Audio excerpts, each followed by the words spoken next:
The first time she showed me the bracelet, she did it like it was nothing. Like it was just another thing she bought because she felt like it. We were in the kitchen, late evening, that soft, gray kind of light sliding in through the narrow window above the sink. The city outside was blurred from a slow drizzle, headlights smeared into long white lines on wet asphalt. The hum of distant traffic mixed with the quiet tick of the wall clock and the faint smell of coffee that had gone cold hours ago. Our apartment wasn't big, but that night it felt huge, too much air between everything, between the dining table and the counter, between her and me. She set her bag down on the chair that used to be mine. Then she lifted her wrist. "What do you think?" she asked casually, turning it under the light. It caught immediately. The bracelet was thin, delicate, a chain of tiny silver links with 3 small stones spaced evenly along it. Not flashy, not gaudy, not screaming for attention, just intentional, thoughtful, the kind of thing you buy for someone when you've been paying attention. "It's nice," I said, and even I could hear how flat I sounded. She smiled down at it instead of at me. "Right," she said, "he has good taste." That was the first time she said he like that. Not the jeweler, not the guy at work, not my friend, just he. Like I should already know who she meant. "Who's he?" I asked, pretending to keep my eyes on the cutting board, on the knife, on the half-sliced onion that was making my eyes sting more than it should have. She laughed, light and dismissive. "Oh, come on," she said, walking past me to the fridge, the bracelet flashing again as she reached for the handle. "You've heard me talk about him. Daniel, from the office, the one who helped with the client pitch last month." "Right, Daniel." I remembered the name in fragments, little mentions over the past few months, harmless ones at first. Daniel stayed late too, we were the last ones out. "Daniel's really good with numbers, saved us on that project." "Daniel's funny. Makes the meetings less painful." It hadn't sounded like a threat then, just office talk. Now there was a bracelet on her wrist and his name attached to it. "Oh," I said quietly. "He bought you that." "Relax," she said, rolling her eyes as she pulled out a carton of milk. "It's just a thank you gift. The team hit a huge milestone. He's like that with everyone." "Everyone?" I stared at the thin silver chain, at the way it rested right against the small bump of bone at her wrist. I'd bought her jewelry before, a simple gold necklace on our 2nd anniversary. Small stud earrings when she started her new job, and said she wanted to look a little more put together. She had thanked me with her whole body then, with her eyes, with the way she had kissed me and laughed into my chest. There was no real thank you for this bracelet, just that quiet, pleased little half-smile people have when someone has seen them, maybe more clearly than you have lately. Very carefully, I finished slicing the onion. The distance between us had been creeping in for months. It started as skipped dinners. "Don't wait up, I'm going out with the team tonight." Then unread messages. "Hey, you okay? Dinner's in the fridge." Then quiet touches that never landed where they used to. A kiss that grazed my cheek instead of my mouth. A hand that used to reach for mine on the couch, now tucked under a throw blanket, fingers busy with a phone screen. I told myself she was stressed, that the promotion she was chasing was stretching her thin, that the late nights were just late nights, but the bracelet that felt different. Later that night, she posted a photo. I saw the notification pop up on my phone as I sat alone at the dining table, our plates pushed to opposite edges, the city a dim reflection in the window. It was a picture of her hand holding a coffee cup, the bracelet front and center. The caption said, "When someone knows your style better than you know yourself." No tag, no name, just that. I read it 3 times. I didn't like how my heart started thudding. I scrolled down, jaw tightening, waiting to see who would like it, who would comment. The first few were harmless. "Gorgeous. Love this, where'd you get it?" Then there it was, a comment from a profile I didn't recognize at first. "Daniel are 2 simple words. You're welcome." There was a small, stupid little emoji at the end, just a smile, nothing overtly romantic. But it was the kind of smile that knew it didn't have to try very hard. My chest went tight. She replied under it, "You're too much." My thumb hovered over the screen. I could feel the air in the room change somehow. The fridge hummed louder. The clock ticked sharper. Outside, a car drove past, spraying the wet pavement. I zoomed in on the bracelet in the photo. It looked even more deliberate there, even more intimate. The next evening, she came home with a bag I didn't recognize. Another piece. This time earrings, small, matching the stones on the bracelet. She stood in front of the hallway mirror, twisting one into place, and I watched from the doorway, leaning on the frame, feeling like a stranger in my own home. "He really didn't have to," she said, smiling at her reflection. "But he insisted." I swallowed. "He." She glanced at me like I was slow. "Daniel, who else?" "You said it was a team gift." She shrugged. "Yeah, I mean mostly, but he knows I've been stressed." It's just nice to feel appreciated, you know. The word landed heavy, appreciated. Had she stopped feeling that here? With me, I wanted to say something then, to ask why he was the one making her feel that way. Why her jewelry box was starting to hold more pieces I hadn't chosen. Instead, I said nothing. I watched her turn her head, admiring the way the earrings caught the light. The rain had started again outside, tapping softly at the window. The apartment felt like a waiting room. A few days later, I got my answer without asking. It was a Friday. She came in later than usual, her cheeks flushed, her hair a little messy in that, just came in from the wind, way that used to mean she'd rushed to get home to me. Now it felt like she was rushing from somewhere else. She held out her hand as soon as she dropped her bag. "Okay, now this one is crazy," she said, laughing. "He's ridiculous." On her palm lay a small velvet box. My stomach dropped. I knew that box shape. I'd given her something in a box just like that once, with hands shaking because I was about to ask her to marry me.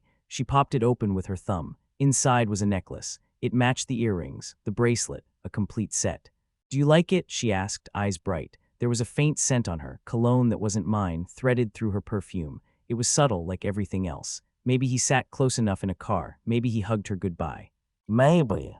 "It's a lot," I said, my voice calmer than I felt, from a coworker. She froze just a little, her smile thinned. "Don't be weird," she said. "He's just generous, and he knows I've been having a hard time at home, at work. Everywhere." The words slipped out, "at home." She exhaled, annoyed. "You know what I mean." "No," I said quietly. "I don't think I do." She rolled her eyes, stepped around me, box still open in her hand. "Everything doesn't have to mean something, okay? It's jewelry. You're reading too much into it." But she said it while she was still smiling at the necklace. Not at me. That night, when she fell asleep beside me, I lay awake listening to the rain against the glass and the faint city noise bleeding through the walls. Her phone buzzed once on the nightstand. She didn't stir. I turned my head. The screen lit up just long enough for me to see his name. Daniel. The preview banner showed only a fragment of the message. Can't stop thinking about how it looked on. On what? On her skin. On her, standing in some dim restaurant light where I wasn't invited. My chest tightened, a slow, heavy pressure right behind my ribs. That was the moment something in me shifted. I realized this wasn't just distance anymore. It wasn't just stress or late nights or team gifts. Someone else was watching her more closely than I was allowed to. Someone was learning her taste, her moods, her style, and she was letting him. I lay there staring at the ceiling until the first gray of morning began to soften the edges of the room. Her hand, the one wearing his bracelet, rested on her stomach, relaxed, careless. I knew then that I needed to know exactly what I was dealing with, not guesses, not half-imagined scenarios. The next day, while she was in the shower, her phone buzzed again on the dresser. I didn't touch it. Instead, I opened the drawer where she kept her jewelry. The new pieces were all there, lined up neat, waiting. The bracelet, the earrings, the necklace. All together like a confession laid out in silver and stone. I stared at them for a long time. My reflection in the dresser mirror looked pale, older somehow. Then a thought came, cold and precise. If she wanted to wear his gifts so badly, if she wanted to show them off like little secret trophies, maybe it was time those secrets weren't just between them. Maybe it was time the jewelry spoke louder than she ever had. I picked up the bracelet, feeling its weight, light, almost nothing, but enough to pull everything down. In that quiet, rain-damp room, with the city humming below and the shower running behind the bathroom door, the outline of what I needed to do started to form. Not shouting, not smashing, just revealing, letting the light hit what she kept in the dark. I set the bracelet back down, exactly where it had been, and for the first time since this all began, I felt something steadier than confusion. I felt a plan taking shape, even if I didn't yet know exactly how it would end. Yet, the thing about knowing is that it doesn't hit all at once. It seeps, like water through a ceiling, one slow drop at a time, until one day the whole plaster caves in, and you pretend you're surprised even though you've been putting a bowl under that spot for months. After the jewelry became a full set, it was like the universe got bored with being subtle. Little things started to pile up. Saturday morning, she left early for brunch with the girls. It was raining again, that steady, thin kind of rain that turns the city into a soft blur. She walked out the door wearing his bracelet, his earrings, his necklace all at once. It was the first time she'd worn the complete set. She caught me looking. "What?" she asked, hand instinctively lifting to her neck. "Nothing," I said. "You look put together." She smiled almost shyly. "Yeah," she asked. "Yeah." There was a pause. She didn't ask for a photo. She didn't wait for me to say anything else. The door closed behind her with that small, hollow sound of wood against frame. Silence filled the apartment. I made coffee I didn't drink. I stood in the kitchen with the mug cooling in my hands, staring at the chair where she'd placed her bag, the one she always took when she said girls' night or team drinks or client dinner. It had become a kind of prop in her stories. Her laptop was still on the table. That was new. Normally she carried it everywhere like a shield. I watched the screen for a moment, its dark surface reflecting the dim light. My phone, face down on the counter, buzzed. A notification. I turned it over, her social media. A new story. I tapped it open. There she was in some dim restaurant or bar, the light low and warm, the background just out of focus. She angled the camera in that practiced way, head slightly tilted, lips parted in a not quite smile, necklace glinting right at the hollow of her throat. A man's hand rested on her shoulder, just at the edge of the frame. The bracelet on her wrist pressed against his skin. The caption said, "Spoiled today." Another story followed, champagne glasses clinking, her laugh in the background, bright and easy, a sound I hadn't heard at home in months. A third story. Just the bracelet close up against the table, a plate half-eaten behind it. Someone typed over the image, worth every second. When the next story started, the hand slipped more fully into the frame. A wrist. A watch I'd never seen before, a hint of a jawline, his profile. I paused it with my thumb. Daniel. I'd never met him, only seen him in a photo once, tagged at some work event. Now he was here, hovering at the edges of her stories, always just out of focus, like a ghost she was daring me to see. My chest tightened. I watched the stories twice, 3 times, telling myself I might be reading too much into it. Friends touch, coworkers celebrate. People flirt without meaning it. I tried to stack all the reasonable explanations in front of the one that screamed in my head. None of them held. Another message slid down from the top of my screen. A direct message from one of our mutual friends. "You okay?" It read. I stared at it. 3 dots appeared. "Tell me you saw her story," they wrote. My hand shook a little. "Yeah," I typed back. "I saw it." The reply came quickly. "She's not even being careful anymore." I didn't answer. The rain outside grew louder, the drops hitting the window harder, like they'd gotten impatient too. I walked over to the living room and sat on the couch, sinking into the indentation her body had made over the years. Our apartment was filled with traces of us, all the small ghosts of our life together. The dent on the coffee table, where she'd dropped her keys too hard that night we'd fought about money. The little chip on the mug she'd insisted on keeping because it had character. The plant on the windowsill that only stayed alive because I remembered to water it. Our whole life looked the same. And yet, I picked up my own phone again, and for the first time I scrolled back through our message thread like I was reading someone else's story. Old photos, old jokes, old plans. The tone of her messages had shifted months ago. Less warmth, fewer emojis, more logistics. Running late. Don't wait up. Busy, talk tomorrow. The last time she'd said "miss you" in a text was almost a year ago. When I looked up, the apartment felt like a museum. Everything preserved, nothing alive. That night she came home smelling like rain and expensive cologne. She slid off her heels by the door, humming something under her breath. The jewelry flashed in the hallway as she walked toward the kitchen, humming dying when she saw me sitting there in the dim. "Oh," she said, surprised, "you're still up." "Yeah," I answered, "couldn't sleep." She hesitated, checking her phone. "You didn't have to wait," she said. "It was just brunch that turned into, a whole day thing. You know how it is." She dropped her bag on the same chair again. I looked at the jewelry. "It's late for brunch," I said quietly. She shrugged, moving toward the fridge. Time got away from us. "Us," I repeated. "You and the girls." "Yeah," she said a little too quickly. "And some people from work. It wasn't a big deal."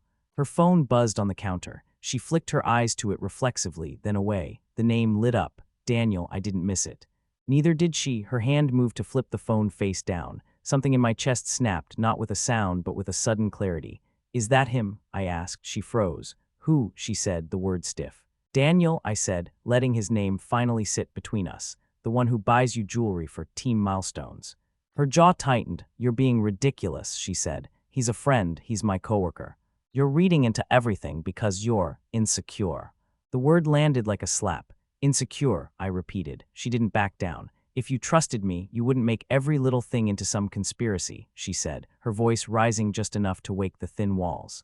"It's a bracelet, for God's sake." "And earrings," I said, "and a necklace, and days with him instead of me, and pictures you post for him to see." Her eyes flashed. "You were stalking my stories," she snapped. "You posted them publicly," I said quietly. "You wanted people to see." She opened her mouth, closed it. The rain kept tapping the glass behind us. The fridge hummed steadily. Her phone buzzed again, trembling on the counter. We both looked at it.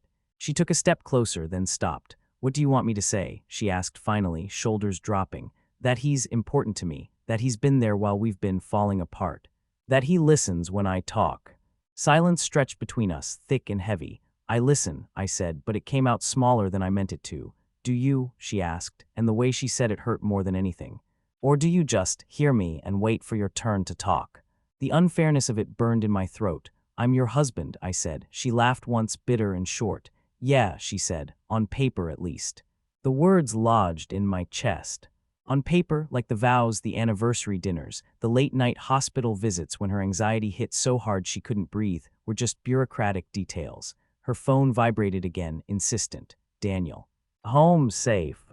The screen flashed, then dimmed. She stared at it, then at me. Her eyes were glossy, but she wasn't crying. "Not yet. Look," she said, rubbing her forehead. "I'm tired. I'm not doing this right now." She picked up her phone, thumb moving quickly, probably typing something to him, something easy and light that didn't sound like the heaviness hanging between us. I watched her, my mind strangely calm. "I met him," I said quietly. The words stopped her cold. She looked up slowly. "What?" "At your office party last year," I said. "You introduced him as our numbers guy. He shook my hand and called you the brain of the team. You laughed. You touched his arm." I told myself it was nothing. She swallowed. "I don't remember," she said, but her voice betrayed her. "I do," I said. "I remember thinking he notices her." "Really notices her?" I told myself I was being paranoid, that you loved me, that you'd never. I couldn't finish. Her face softened just a little. "Nothing has happened," she said, the lie sitting too perfectly, too rehearsed. I didn't argue. Instead, I did something that clearly unnerved her more. I got quiet, truly quiet, the kind of quiet where there are no more accusations, no more questions, just watching. She shifted under my gaze. "What?" she asked again. I stood up slowly, chair scraping lightly against the floor. "Do you love him?" I asked. Her mouth opened, closed. "I care about him," she said carefully. "That's not what I asked." She looked away, toward the window, toward the reflection of herself in the dark glass, jewelry glinting like small stars. "I don't know," she whispered. That was worse than any yes, because it meant she hadn't even let herself fully look at what she was doing. She wanted his attention, his gifts, his messages, but she still wanted the safety of this apartment, this life, this on-paper husband.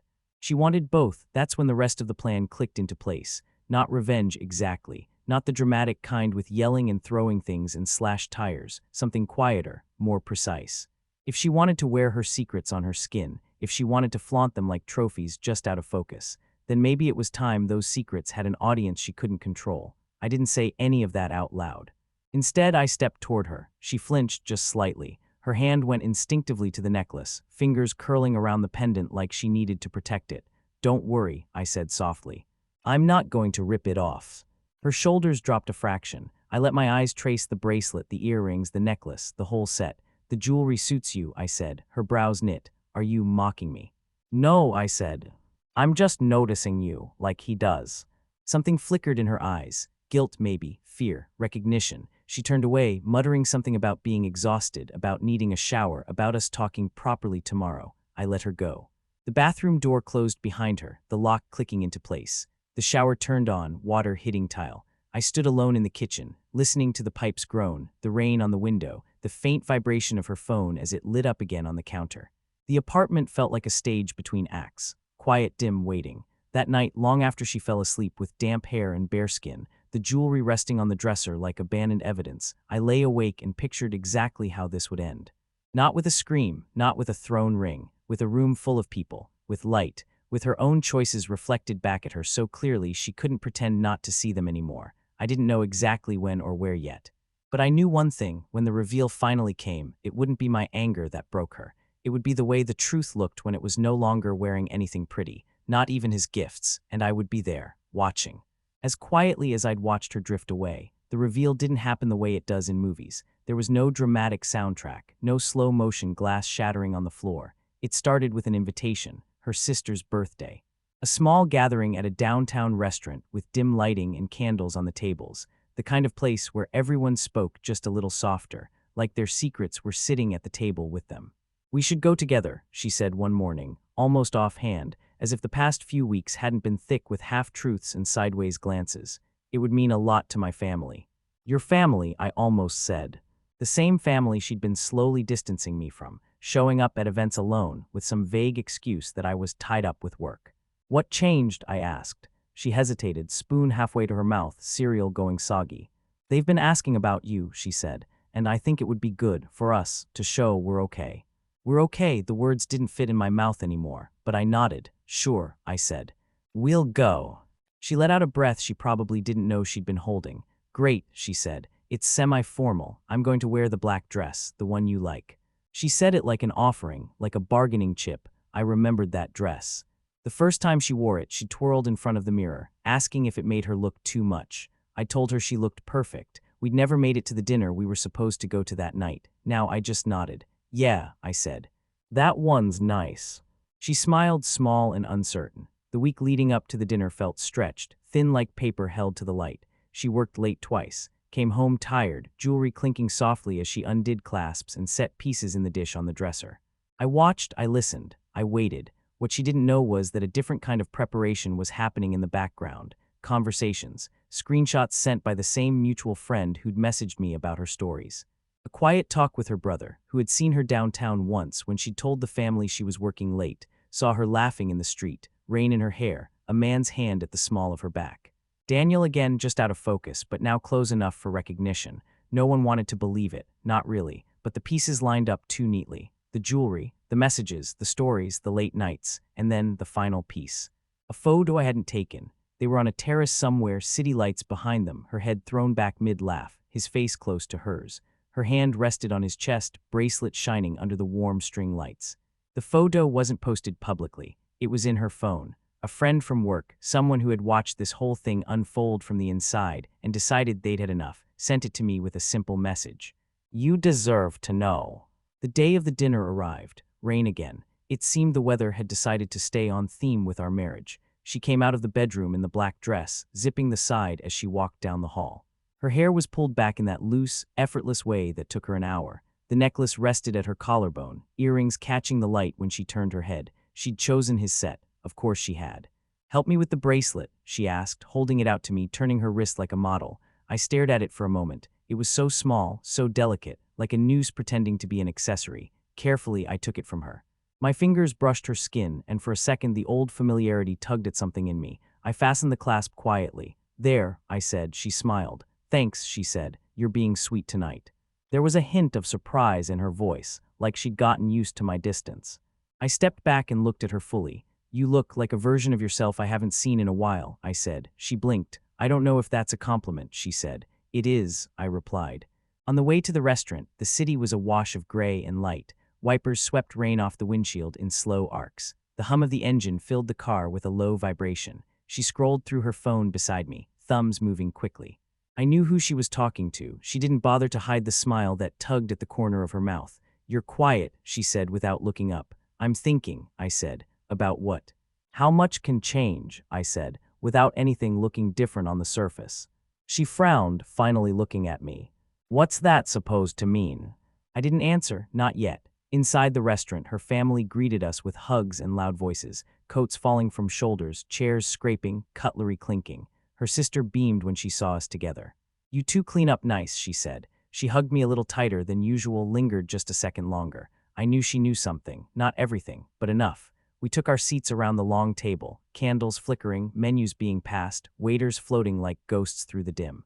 She sat beside me. Her hand brushed my knee under the table. It was an old, automatic gesture, but it felt borrowed, like she'd picked it up from a script she'd once known by heart and was now reconstructing from memory. Halfway through the meal, her sister stood to give a quick toast. Thank you for being here. Another year around the sun. Grateful for family. All the usual phrases, clinking glasses, soft laughter. When everyone settled again, her sister cleared her throat. There's one more thing, she said, looking at my wife, then at me. I just want to say I'm glad you're both here, together. And I hope whatever's been going on. She cut herself off, glancing at my face. The table shifted, a sudden quiet falling. My wife stiffened beside me. What's that supposed to mean? She asked lightly, the same edge I'd heard in the kitchen that night creeping back. Her sister hesitated. Just that people talk, she said gently, and we've all been worried, that's all. My wife's eyes flashed. Well, people should be more careful about what they think they know, she said, her voice tightening. I'm fine. We're fine. Her father cleared his throat. Let's not make tonight heavy, he said, but it already was. The air thickened with unsaid things. I felt every pair of eyes flicker between us, like they were watching a movie and waiting for the next scene. This was the moment, not because I wanted to humiliate her, not because I needed the validation, but because the lie had started spilling over onto people who hadn't asked to be part of it. Her family, my in-laws. People who'd loved us both, who were now being used as props in a story she was desperate to keep under control. She shouldn't have worn the jewelry. She shouldn't have walked into this room wrapped in another man's attention and expected everyone to stay blind. She lifted her glass, the bracelet catching the candlelight perfectly as she moved. It was almost beautiful. "I'm glad we're all here," she said, the performer back on stage, "and I really don't want." "Whose is it?" I asked quietly. The table stilled, she blinked. "Whose is what?" she asked. "The bracelet," I said. "The necklace, the set, who gave them to you?"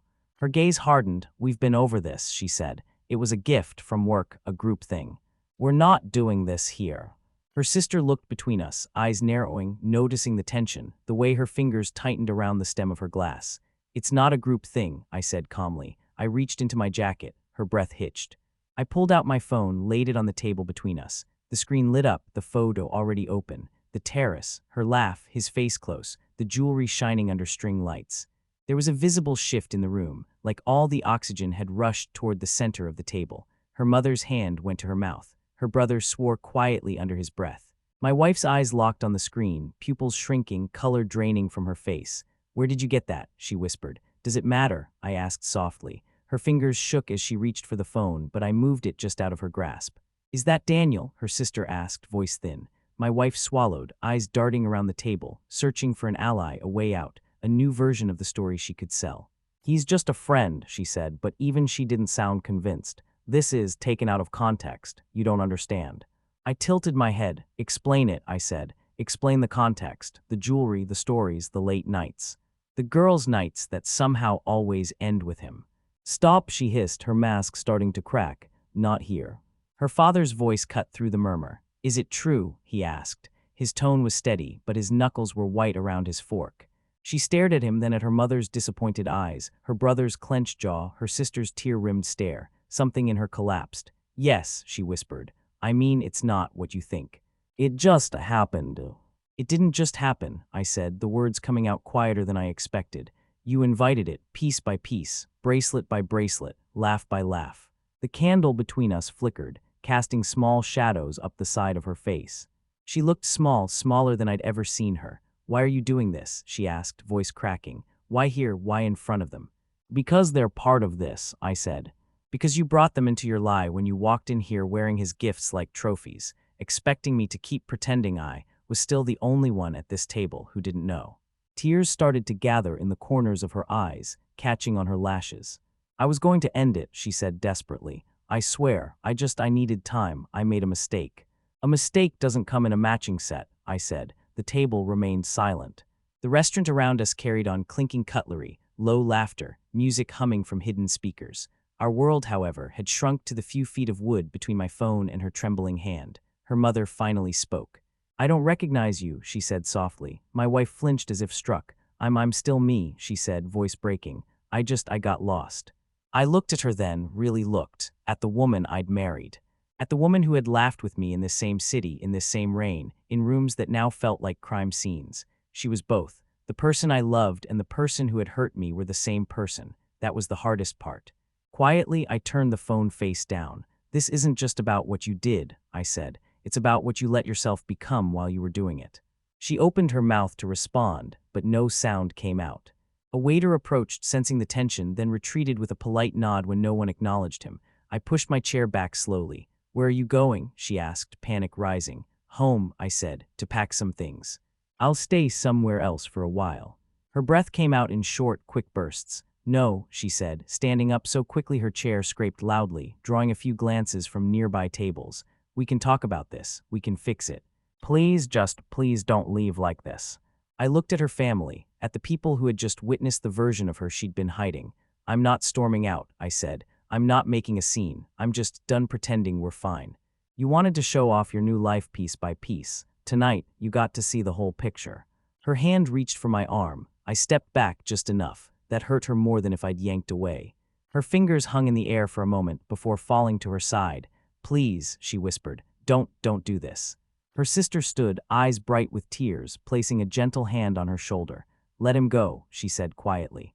For a moment our eyes met, hers and mine. Guilt, fear, love, all tangled, all real, all too late. I walked toward the door, the murmur of the restaurant rising around me like static. The last thing I saw before stepping out into the cool, rain-soaked air was her standing there in that black dress, jewelry glinting against candlelight, lips parted like she wanted to call out my name but couldn't, not with everyone listening. The door closed, the rain greeted me like an old friend. Outside, the city felt vast again. My keys felt heavier in my pocket. I didn't know yet what the next day would look like. I only knew this. For the first time in a long time, I had chosen silence that protected me instead of silence that protected her lies. The walk back to the apartment was long, wet, and strangely steady. Every step sounded like a small, soft goodbye. Not just to her, to the version of myself that had stayed waiting, while she showed off another man's attention like jewelry. I didn't know if she'd follow. I didn't know if she'd cry. I didn't know if she'd run back to him. All I knew was that the door I was heading toward, the one that had always meant home, would feel different when I stepped through it alone. I wasn't sure if that broke me or saved me. Morning has a different kind of silence than night. Night is heavy, thick with what-ifs and replayed conversations, a loop you can't turn off. Morning, though, morning makes everything look more honest. The light doesn't care about your story.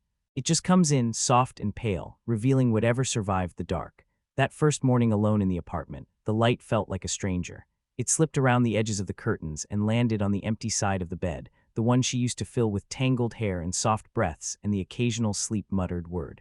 Now there was just a smooth sheet, a dent in the pillow, and that faint trace of her perfume clinging to the fibers. I lay there for a moment, listening. No shower running, no soft footsteps in the hallway, no clink of a spoon in a mug. Just the hum of the fridge, the muted rush of cars below. The rain had stopped in the night, leaving the city under a washed-out sky. The chair where her bag usually sat by the door was empty. Her shoes were gone. Half her clothes were missing from the closet. Somewhere between the restaurant and this morning, she'd come home, gathered what she could carry, and left. No notes, no explanations, just absence. Maybe she'd known I wouldn't be here. I'd texted her the night before, after I'd packed a duffel and gone to sleep at a cheap hotel 3 stops away on the subway. "I'll come by in the morning to pick up a few more things," I'd written. "You can stay with your sister for now. We'll figure out logistics later." Her reply had come an hour later. "Okay." One word, no heart, no apology, no argument. Perhaps she was with him. Perhaps she was curled up on her sister's couch, replaying the dinner in her head the way I had replayed months of small betrayals. Either way, I realized something important as I walked slowly through the apartment, bare feet cold on the floorboards. There was nothing left here for us as us. Only for me, and even that felt temporary. The kitchen looked like a paused scene, 2 plates still in the drying rack from the last meal we tried to share without really sharing anything. A mug with a faint lipstick stain on the rim. The bowl on the counter where her jewelry used to rest at night was empty. I opened the drawer. Her other pieces were gone. All the ones we'd picked together at markets and on trips and after small victories. She'd taken those. The only thing left, lying alone at the back of the drawer, was one earring from his set, the matching pair to the ones that had completed her bracelet and necklace. The other one was missing. Lost somewhere between nights, maybe on his floor, maybe in a cab, maybe at the restaurant the night everything cracked. I picked it up. It was so small in my hand, just a tiny stone and a bit of metal, light enough to forget you were wearing it. I closed my fist around it, feeling its edges press into my skin. For a moment, anger flared up, raw and sharp, at her, at him, at myself for staying as long as I had. Then, just as quickly, it ebbed. What was left behind wasn't rage. It was tiredness, a deep, bone-heavy exhaustion, because the truth was the reveal had already happened long before that dinner. It had happened in 100 small moments, her glances at her phone, her secret little smiles, the way she'd touched that bracelet like it was a lifeline. The restaurant had just put an audience to something I'd been watching alone. Standing there in the morning light, holding that one stray earring, I realized something else. If I stayed angry, if I clung to this piece of metal like proof, I'd never leave that table. I'd be stuck there, forever replaying the moment her face drained of color, and I didn't want to live at that table. I wanted to live somewhere quieter, somewhere beyond her. The day moved slowly. I made coffee. This time I drank it. No one interrupted the quiet. I sat at the table, looking at the chair where she used to sling her bag, then past it to the window, where the city sprawled out in its usual indifferent sprawl. People were going to work. Cars were honking. Somewhere, someone was falling in love for the first time. Somewhere else, someone was catching a lie in the way a loved one said, "It's nothing." Life was happening with or without my marriage. Around 10, there was a knock at the door. It was soft, tentative. I already knew who it was. I opened it. She stood there in yesterday's clothes, the black dress now wrinkled under a denim jacket, eyes swollen from crying. The necklace was gone. The bracelet was gone. Her ears were bare. She looked smaller in the morning light, less composed. The makeup that had been perfect the night before was smudged, her hair pulled back in a messy knot that didn't look intentional this time. "Can I come in?" she asked. It struck me that she asked. She used to just walk in. I stepped aside. She entered slowly, like she was stepping into a place she didn't fully recognize. Her eyes scanned the room, flickering over empty spaces where her things had been, lingering on the half-packed boxes near the hallway. "So it's real," she said quietly. "You're really leaving." "Yes," I said. She swallowed, throat bobbing. We stood there for a moment, the distance between us filled with everything we'd ever said and everything we hadn't. "I didn't sleep," she said, voice shaky. "I kept seeing your face at the table. My dad's, my mom's. I messed up everything." Silence sat between us like a third person. She took a deep breath. "I wanted to come here and fight," she admitted. "To tell you you're overreacting, that we can fix this, that it was just a stupid mistake. But..." She looked around again. "But I walked in and it just hit me how long I've been gone, even when I was physically here." That was the most honest thing she'd said in months. "I'm not going to stand here and pretend I didn't know what I was doing," she continued, tears gathering. "I liked the attention, I liked the gifts, I liked feeling seen. I kept telling myself I'd stop, that I'd draw a line.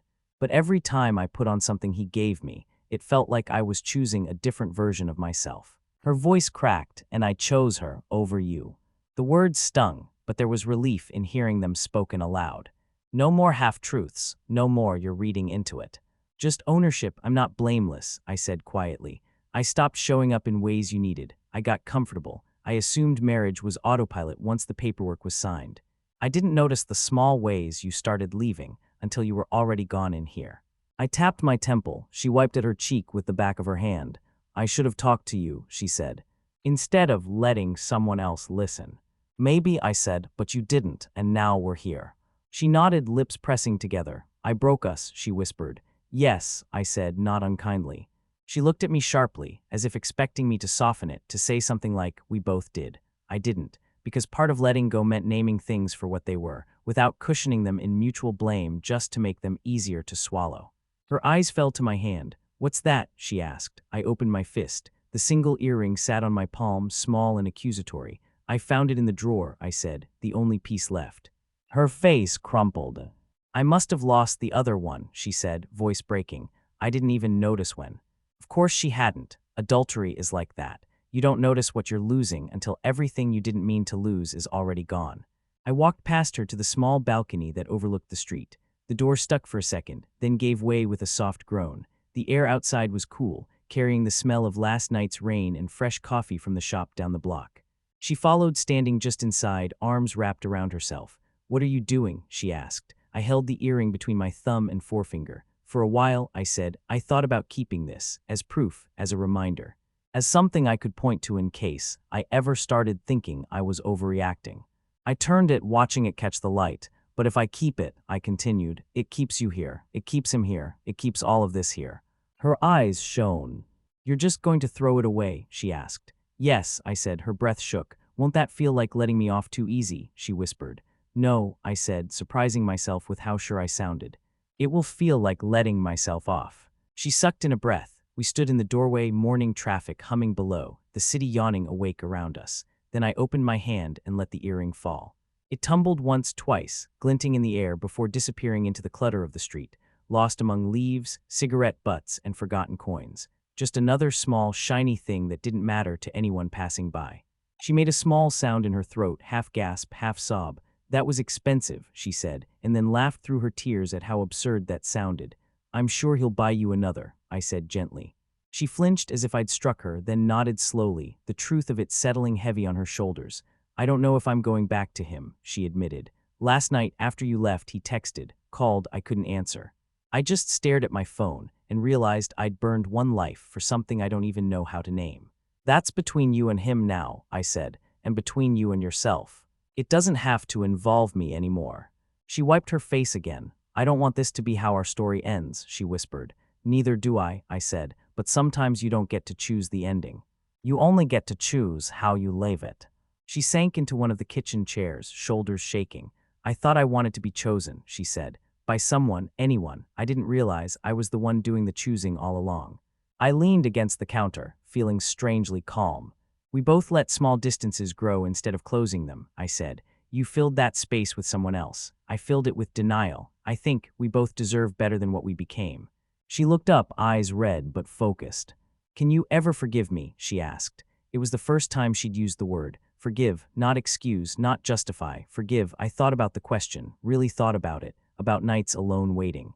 About her laughter in other people's phones, about that night at the restaurant, about this morning with its soft light and its quiet honesty. Yes, I said finally, I think I can forgive you. Her breath caught. But that doesn't mean we go back, I added. She nodded slowly, tears slipping down again. I figured, she said, voice small. Forgiveness is for me, I said, so I don't carry this around like a stone in my chest for the rest of my life. It's not a ticket back into my bed. She winced, but she didn't argue. We spent the next hour discussing practical things. The lease, the bills, who would take what. There were no raised voices, no slammed doors. Just two people dividing a life they'd built and broken. At one point, she walked into the bedroom and came back holding the old gold necklace I'd given her on our second anniversary. I don't know what to do with this, she said, voice trembling. Keep it, I said. It was given to the version of you I loved. That version existed. She deserves to be remembered, even if we can't live in that memory anymore. She clutched it to her chest like a lifeline. I'm sorry, she whispered again. I know, I said. When it was finally time for me to go, my bag by the door, my pockets lighter than they'd been in years, we stood facing each other in the narrow hallway. This was the place we used to kiss goodbye in the mornings. Now it was the place we were saying goodbye to more than just a day. Will you be okay? I asked. She let out a shaky laugh. I don't know, she said. But I think I need to learn how to be, without you, without distractions. She didn't say his name, she didn't have to. You will be, I said, eventually. And you, she asked. Will you be okay? I looked past her at the soft light filtering through the living room window, at the plant I'd have to figure out what to do with, at the empty jewelry dish on the dresser reflecting the morning in a small circle of glass. I don't know either, I said, but today I feel lighter than I thought I would. That has to count for something.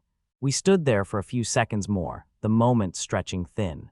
Then very carefully she stepped forward and wrapped her arms around me. It wasn't the familiar embrace we used to share. It was something quieter, a goodbye hug, an apology she didn't know how else to give. For a heartbeat, I let myself remember, the first time I held her, the nights we stayed up planning a life, the morning she'd walked down the hallway in her wedding dress, laughing because her shoe had almost slipped, all of it. Then I let it go, gently I pulled back. Her hand slid down my arms, fingers lingering at my wrists before falling away. Goodbye, she said. Goodbye, I replied. I opened the door. The hallway outside smelled like dust and someone's burnt toast. Steps echoed faintly from another floor. The world was still very much in motion. I stepped out, closing the door softly behind me. There was no dramatic click. Just a quiet, final thud. On the way down the stairs, the morning light followed through the stairwell windows, painting pale stripes across the concrete. Outside, the air was crisp, cool, edged with the promise of a day that hadn't decided what it was going to be yet. I walked toward the station, bag on my shoulder, hands empty. I thought of the jewelry I'd thrown away, of the life I'd laid down, of the version of myself I was leaving behind in that apartment. For the first time in a long time, the silence around me didn't feel like punishment. It felt like space, space to breathe, space to learn who I was without being the man who stayed while his wife showed off another man's love in pieces of metal and stone. The city hummed, a bus hissed to a stop. Someone laughed into their phone on the corner. The world had gone on as it always does. And in that soft, gray morning, with the last of the rain drying on the pavement and the smell of coffee trailing out of the cafe ahead, I realized something simple. She had broken me, but the way I chose to gather those broken pieces now, that part was mine, completely. I took a breath and kept walking. The way I chose to gather those broken pieces now, that part was mine, completely. I took a breath and kept walking.